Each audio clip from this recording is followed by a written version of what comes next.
श्रीदेवी डर गईं। इससे पहले कि कुछ कहें करें, संजय ने उन्हें दबोच लिया। संजय श्रीदेवी का बाल खींचने लगे, कपड़े फाड़ने लगे, ज़बरदस्ती करने की कोशिश करने लगे। इतने में श्रीदेवी ने, कहते हैं कि बॉलीवुड में किसी रिश्ते की कोई अहमियत नहीं, कोई कदर नहीं। बहुत से लोग मानते हैं ये बात सही है, बहुत से लोग मानते हैं ये बात गलत है।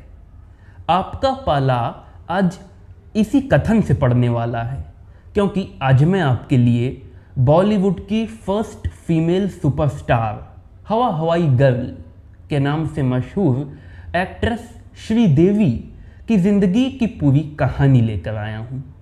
क्या हुआ जब एक्टर संजय दत्त ने की श्रीदेवी का रेप करने की कोशिश। रक्षाबंधन के पवित्र त्यौहार पर जिसकी कलाई पर राखी बांधती थी, क्या है उसी भाई से श्रीदेवी के शादी कर लेने की कहानी, जिसने लोगों को हिला के रख दिया। श्रीदेवी की मौत दुर्घटना थी या मर्डर, केवल पुलिस के डीजीपी ऋषिराज सिंह और दिल्ली पुलिस के एसीपी वेद भूषण की मदद से इस रहस्य की भी पड़ताल करेंगे। ऐसे तमाम दिलचस्प सवालों के जवाब आपको मिलेंगे सिर्फ इस एक वीडियो में। तो चलिए शुरू से शुरुआत करते हैं।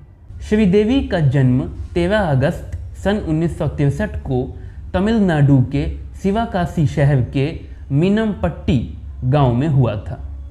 बहुत कम लोग जानते हैं कि श्रीदेवी का असली नाम श्रीदेवी था ही नहीं। उनका असली नाम था श्री अम्मा यंगर अयप्पन। उनके पिता का नाम था अयप्पन, माँ का नाम था राजेश्वरी। श्रीदेवी की एक बहन थी श्रीलता और 2 सौतेले भाई थे। बचपन से ही इन दोनों के साथ श्रीदेवी का 3600 का आंकड़ा था। बिल्कुल भी नहीं पटती थी। दोनों हमेशा ताक में रहते श्रीदेवी को नीचा दिखाने और उन्हें दुख पहुंचाने में। चूँकि बहुत पुरुष प्रधान सोच के थे, इसलिए श्रीदेवी के पिता भी अक्सर अपने दोनों बेटों के पाले में ही खड़े हो जाते थे। ये बड़ी हैरान करने वाली बात है कि एक वकील जैसे पढ़े लिखे इंसान की बेटी होने के बावजूद श्रीदेवी पढ़ लिख ही नहीं सकी, क्योंकि कभी स्कूल ही नहीं गई। इसकी 2 वजहें कही जाती हैं।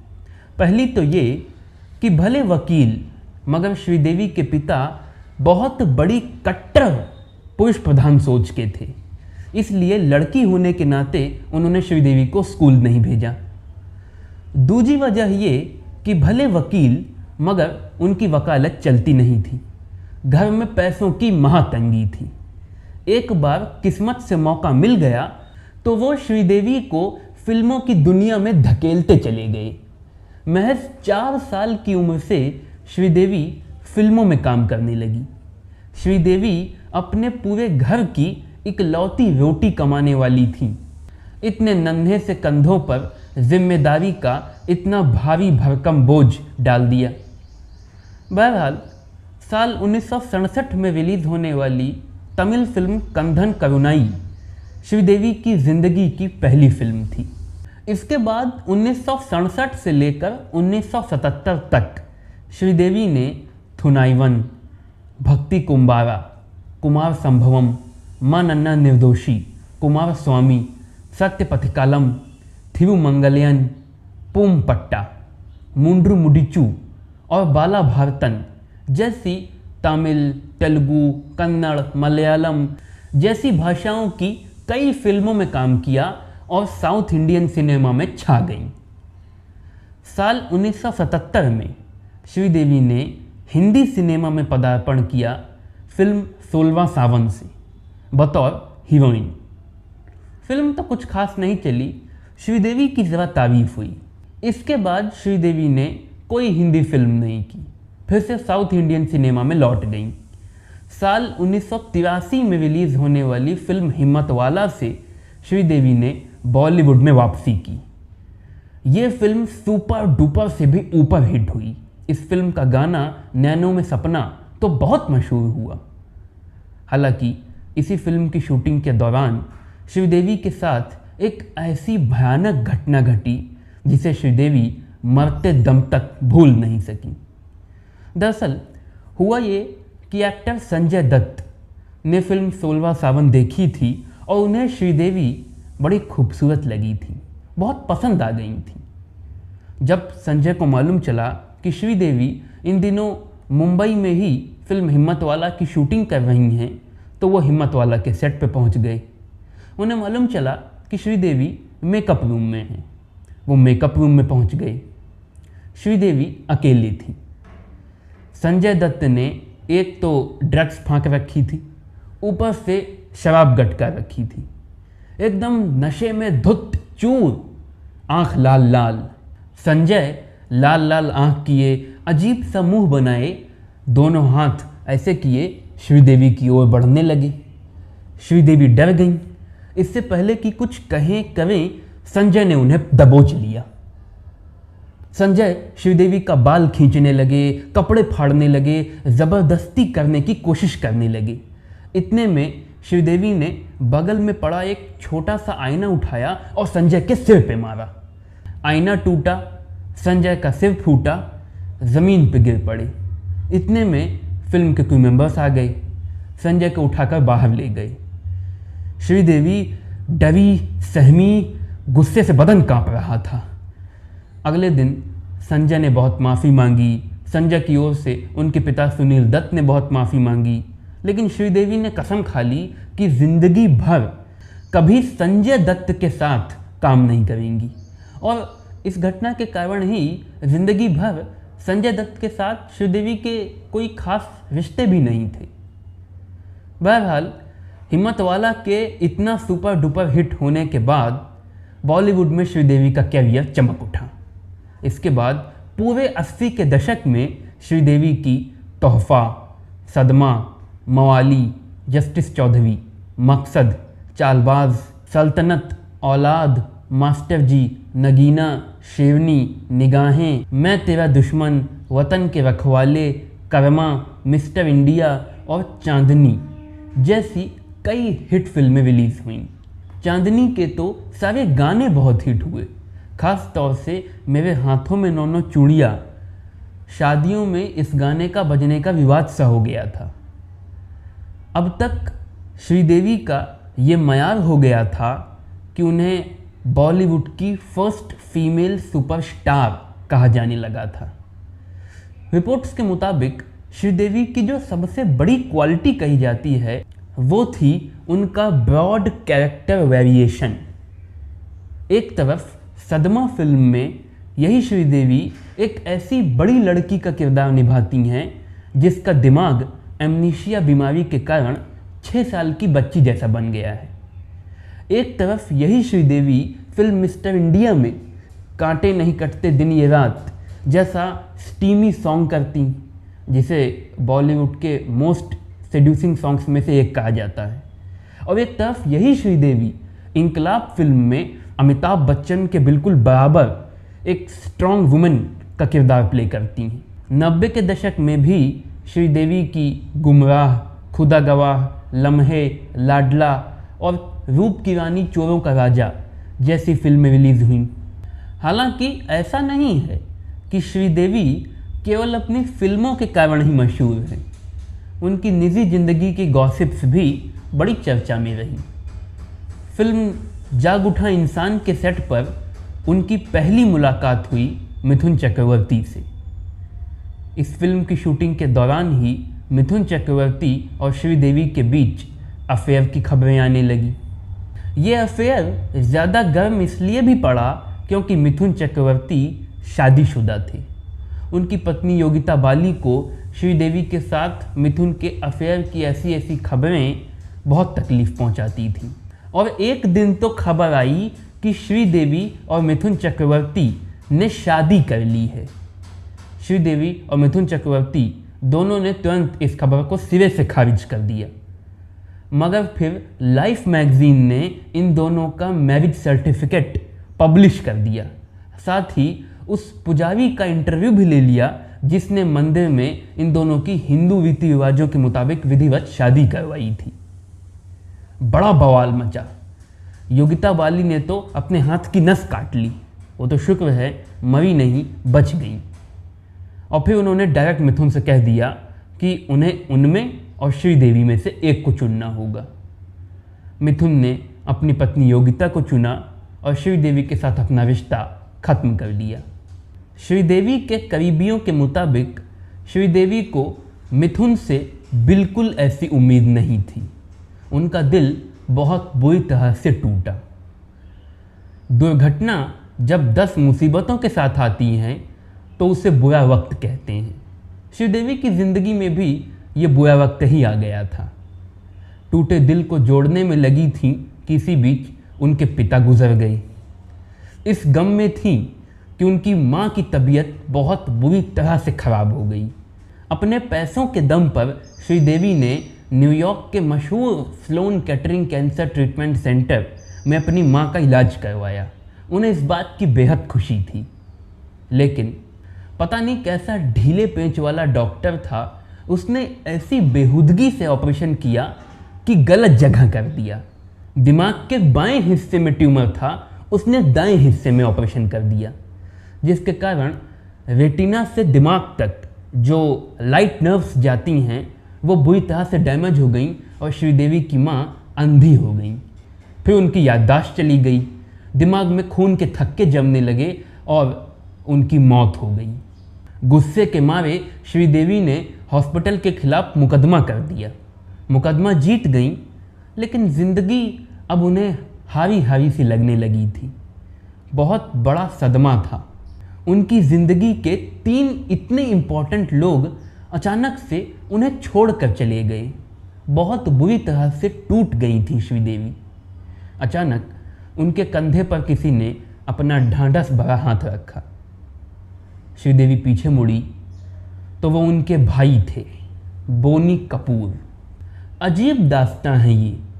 जब पहली बार बोनी कपूर ने श्रीदेवी को देखा तो पहली ही मुलाकात में वो श्रीदेवी को अपना दिल दे बैठे, मगर अपने जज्बात श्रीदेवी से कह नहीं सके, क्योंकि श्रीदेवी उन दिनों मिथुन चक्रवर्ती के साथ रिलेशनशिप में थी। मिथुन चक्रवर्ती ने बोनी कपूर की आंखों में श्रीदेवी के लिए प्यार पढ़ लिया। वो इनसिक्योर होने लगे। श्रीदेवी से उनके इसी मसलों पर विवाद होने लगे। आखिर में मिथुन ने श्रीदेवी से कहा कि ऐसा है, रक्षाबंधन आ रहा है। रक्षाबंधन के दिन वो बोनी कपूर की कलाई पर राखी बांधकर उन्हें अपना भाई बना ली। श्रीदेवी को कोई आपत्ति नहीं थी। रक्षाबंधन के दिन लाख न चाहते हुए, लाख कोशिश करने के बाद भी श्रीदेवी ने बोनी कपूर की कलाई पर राखी बांध दी और बोनी कपूर को अपना भाई मान लिया। और इसके बाद पिछले लगातार 4-5 सालों से ये प्रक्रम जारी था। बोनी कपूर की पत्नी मोना कपूर को भी बोनी कपूर के श्रीदेवी के प्रति जज्बात पता थे। वो तो जब श्रीदेवी ने बोनी कपूर की कलाई पर राखी बांधकर उन्हें अपना भाई मान लिया और पिछले 4-5 सालों से यह प्रक्रम जारी था, तो मोना कपूर की सांस में सांस आई। लेकिन अब जब बोनी कपूर श्रीदेवी को कुछ महीनों के लिए घर ले आए, ये कहकर कि यहाँ हम लोगों के साथ रहेंगी तो ढांढस बंधेगा, दुख दूर होगा, खुश रहेंगी, मेंटल ट्रॉमा दूर होगा, सिर्फ कुछ महीनों की ही तो बात है, तो मोना की फिक्र जिंदा हो गई।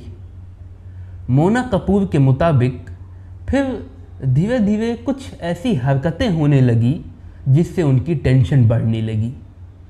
मोना कपूर के मुताबिक धीरे धीरे वो श्रीदेवी के मन में बोनी कपूर के प्रति जज्बातों को बदलता महसूस कर रही थी। बोनी कपूर और श्रीदेवी साथ में बहुत टाइम स्पेंड करने लगे थे, इसीलिए काफ़ी करीब आने लगे थे।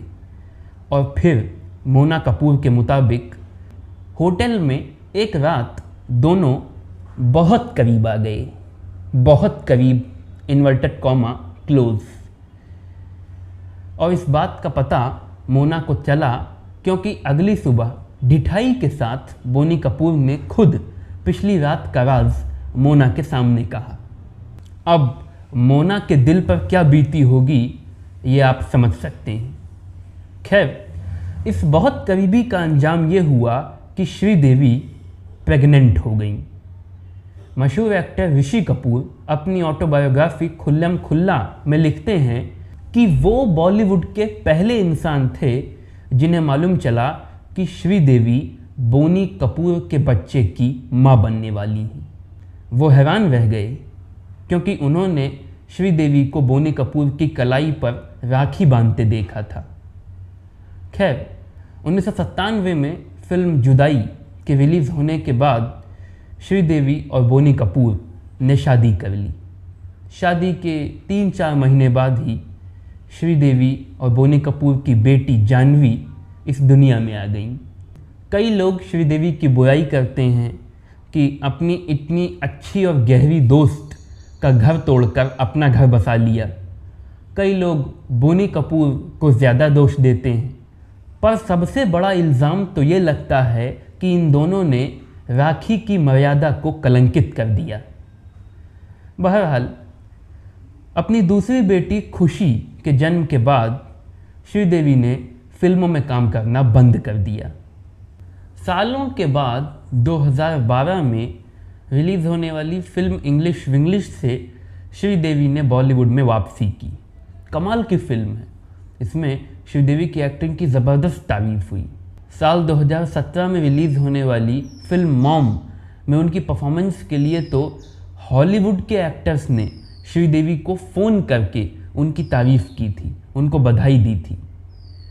श्रीदेवी की बड़ी बेटी जानवी उन्हीं की तरह एक एक्ट्रेस बनना चाहती थी और श्रीदेवी का सबसे बड़ा सपना था कि वो जानवी के बगल में बैठकर उनकी डेब्यू फिल्म का प्रीमियर देखें। ये सपना लगभग पूरा होने को था क्योंकि जानवी की पहली फिल्म धड़क की रिलीजिंग बहुत करीब थी, मगर तब तक एक दुर्घटना घट गई। दरअसल 23 फरवरी साल 2018 की सुबह श्रीदेवी दुबई के अमीरात होटल में थी और उन्होंने बोनी कपूर को फ़ोन कर कहा कि उन्हें उनकी बहुत याद आ रही है। उसी शाम बोनी कपूर श्रीदेवी को सरप्राइज़ देने के लिए दुबई उनके पास पहुंच गए। दोनों ने प्लान बनाया कि साथ में कैंडल लाइट डिनर पे चलते हैं। श्रीदेवी नहाने के लिए बाथरूम में चली गईं और बोनी कपूर ने टीवी पर इंडिया वर्सेस साउथ अफ्रीका का क्रिकेट मैच लगा लिया। देखते देखते उन्हें ख्याल आया कि आज तो रेस्टोरेंट में बहुत भीड़ होगी, तो क्या कल चलें? श्रीदेवी से इसी बारे में बात करने के लिए वो बाथरूम के गेट पे आए और बाहर से ही उन्होंने श्रीदेवी को सारी बात बताई और उनसे उनकी राय पूछी। अंदर से कोई जवाब ही नहीं आया। इस बार उन्होंने ज़ोर से बात की, फिर भी अंदर से कोई जवाब नहीं आया। तो उन्होंने दरवाजे को ठोक ठोक कर श्रीदेवी को बुलाया, लेकिन फिर भी अंदर से कोई रिस्पॉन्स नहीं। तो बोनी का माथा ठनका कि कहीं कुछ गलत तो नहीं हो गया। जल्दी से उन्होंने नीचे कांटेक्ट किया। 2 वेटर आए और इन तीनों ने मिलकर दरवाज़ा तोड़ डाला। जैसे ही बोनी कपूर बाथरूम के अंदर दाखिल हुए, दृश्य देखकर उनके पांव तले से ज़मीन निकल गई। बाथरूम का बड़ा सा बाथटब नीचे से ऊपर तक भरा हुआ था और श्रीदेवी ऊपर से नीचे तक उसमें पूरी डूबी हुई थी, बेहोश थी। आनन फानन में उन्हें हॉस्पिटल ले जाया गया, जहां डॉक्टर ने कह दिया कि इनकी तो बहुत पहले ही मौत हो गई।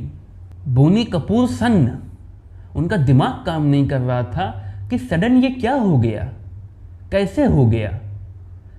देश में भी श्रीदेवी के बहुत से फैंस उनकी इस अचानक हुई मौत से बहुत दुखी थे।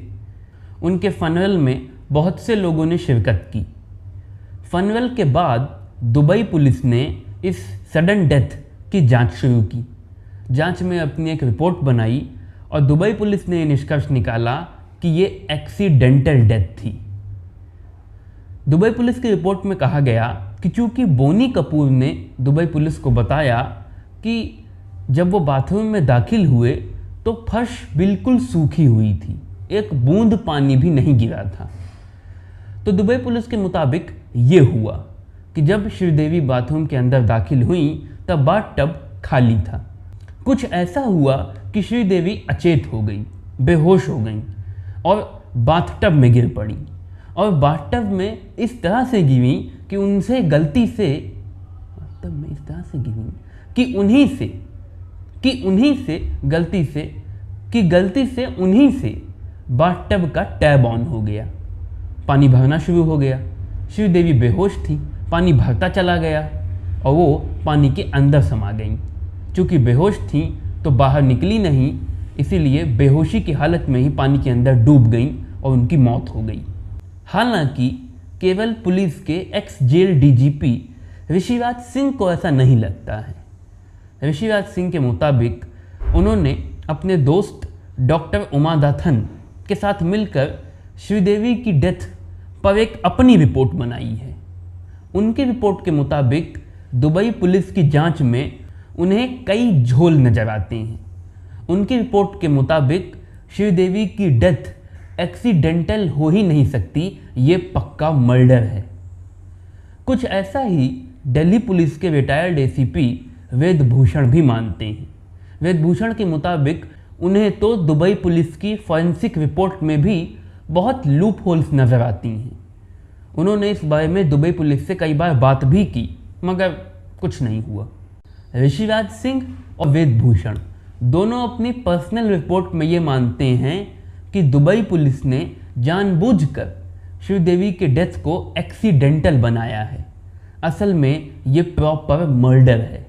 हो सकता है भविष्य में श्रीदेवी की मौत पर से राज का कोई और चादर उठे। फिलहाल श्रीदेवी की ज़िंदगी की कहानी यहीं पर ख़त्म होती है।